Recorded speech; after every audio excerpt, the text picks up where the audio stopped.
Hello, everybody. Being here at Stockton Lake here in Missouri made me think of this guy in prison who always talked about getting out, going fishing. He mentioned Lake Stockton, but people got tired of it. You know, everybody got tired of it. Even those who was getting out soon said, "Man, just knock it off, man." But he always talked about his wife. If he wasn't talking about his wife, he was talking about going fishing or going hunting or being outside, being free, this and that. It just drove us all nuts. One day he gets talking to this guy who wasn't getting out. He keeps going on and on about this to this guy. This guy kept telling him, I knew this guy. This guy kept telling him, "Hey man, knock it off, man. I don't want to hear that. You know, I'm not getting out. I don't want to hear that." He came to me a couple times and to some others and said, "Man, I don't know what his problem is." And we told him, "Man, he ain't getting out. He don't want to hear that." But he just kept telling this guy. It's like he couldn't help himself. Well, he was like that with everybody. But with this guy, he just kept going on and on. This guy, and finally, this guy just starts beating him in the wing. He's sitting at a table, and he just gets up and starts beating him, and does a number on him. He's the old timer. He's already down several years. They go to the hole. He gets out. Both of them get out. He comes to me and he said, "Man, I don't know why he's so upset." I said, "Man, I told you. People don't want to hear that." I said, "Even I, who have a possibility of getting out, don't want to hear that. We just don't want to hear it." I said, "Unless I'm on a visit or I'm on the phone, I don't even talk about the outside. This is my life for now. Until I get a pro hearing and get a date, this is my life. I don't want to hear it." He goes, "Man, I think talking about the outside would, give you hope and stuff." I said, "No, it doesn't give me hope. It doesn't, and especially him. It doesn't give him. He's not getting out." And he said, "Man, I just don't understand." So he goes and apologizes to the guy.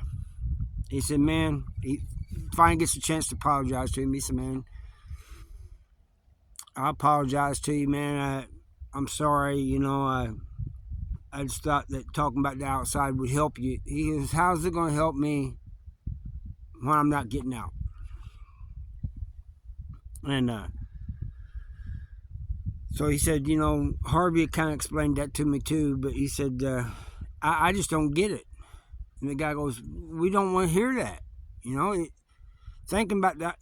He goes, "The best way for me to stay sane is not think about the outside. I'm not getting out, so the best way is for me not to even think about it." Before the guy had a chance to come back and tell me, the old head tells me, he says, "Man," he said, "the guy came up and apologized, he said, "Man," he goes, "I accept his apology, but," he said, "he don't understand." And he goes, I told him before he left." He said, "Yeah, old Harvey's a psychopath." "So what'd you tell him that for?" He goes, "I was just messing with him. Just giving him a hard time, He goes, "I really don't like the dude." But he said, he seems all right. He's got to get his priorities straight. He's got, even him, he said he's got to stop thinking about the outside. He goes, "It's going to drive him nuts. He's going to go insane if he keeps thinking about that woman and that he's married to or whatever it is and the outside." I said, "I agree." So the young guy comes to me and he gets telling me, and he goes, "Man," he goes, "I think problems worked out." And I said, "Well, I wouldn't say that, but at least he accepted your apology and everything." He goes, "Yeah, He goes, man, he goes, I just didn't know, you know. He goes, you know, he called you a psychopath. I said, man, you let him get away with saying that about me? He goes, what? I said, you let him get away with calling me a psychopath? Do I look like a psychopath to you? He goes, he's the one that said it. I said, and you let him call me that behind my back. You know?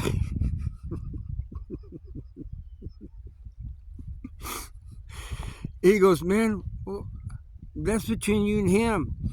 And I couldn't hold it any longer. I started laughing, you know, and I said, man, he was talking, you know, giving me shit. He goes, I thought there was going to be another problem. I said, no, it wasn't. I'm sorry, people, I'm having trouble telling this with a straight face, just thinking about this dude. But this dude would go out and get on the phone every day. Anytime they opened the doors, he was racing for the phone. Call his woman.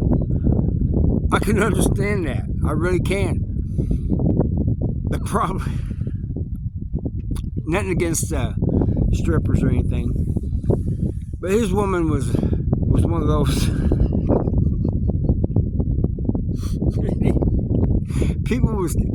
People gave him the blues. I wasn't one to give him the blues. I did a little bit, but not like some of these other guys. Man, you really think she's gonna hang around for you, to wait for you? She's already probably with another guy. He'd get his feelings about it. But he always talked about her. Always talking about her. Always talking about her. If it wasn't that, it was the hunting and the fishing and being free and all this and that. And we kept trying to tell him, you know, you got to get your mind off of that. Except, I said, like with me, unless I'm on a phone call, I'm writing a letter, I'm on a visit, I don't think about the outside. He goes, I can't help it. He goes, she's the love of my life. And every time he would say this, a lot of people would just bust up laughing. They just laugh. You think, how much time you got? He had 10 years, and he's probably going to do about 7 on it. And he was 4 years in. And, I mean, it didn't matter. And then they gave us late nights. That means like after 9 o'clock, after you do the count, they only did this on the weekends. They'd let us back out for another, I think it's an hour or so, and he'd rush to the phone. I said, man, she ain't having time to work with you calling all the time. He goes, I can't help it, man. I got to see how she's doing and all this and that. I said, yeah, but every time. And he was in the first cell, so he's the first one to the phone. I mean, there was a couple phones, and he would stay on there until they started that 15-minute thing and made us get off after 15 minutes. It would just shut off on us. You have 1 minute left or something like that. But he just kept going on and on. And I don't know what ever happened to that guy. One day he wasn't there. I guess he got transferred. Maybe whatever. I don't know. But I hope he's doing well. I wish the best for him. He's just, and I don't mean to laugh at him, but I can't help it. And I thank you guys for watching. I'll see you next time.